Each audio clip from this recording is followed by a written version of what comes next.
Merci, monsieur le rapporteur. Je passe maintenant, dans le cadre de la discussion générale, la parole à Florent Boudier pour le groupe SRC. Merci, Monsieur le Président, de m'annoncer ma prise de parole au moment où j'y suis le moins préparé. Alors, quelques mots sur ce texte. Notre rapporteur l'a souligné, un texte qui a fait l'objet d'une concertation fine qui consiste à, d'une certaine façon, solder 30 ans de politique de la ville, d'en faire le bilan, l'évaluation, de regarder quel est le zonage actuel et de voir quels sont les éléments d'ajustement, avec un critère objectif, un critère unique, le revenu moyen. Ce qui veut dire que nous aurons une véritable redistribution de la politique de la ville. En particulier, la politique de la ville va, d'une certaine manière, sortir des seuls milieux urbains.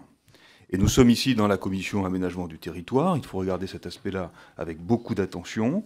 Le critère qui a été retenu par le gouvernement dans son projet de loi permet d'aller toucher des territoires qui, aujourd'hui, rencontrent des problématiques de type urbaine, de renouvellement urbain, de cohésion sociale, en particulier, et qui ne sont pas, à proprement parler, situés dans les grandes aires et les grandes agglomérations.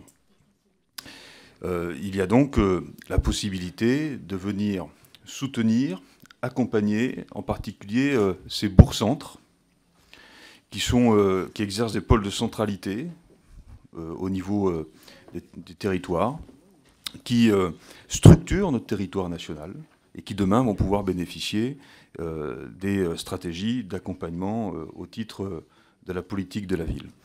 J'ai moi-même déposé un certain nombre d'amendements qui consistent à ajuster peut-être le rôle de l'intercommunalité dans le futur dispositif.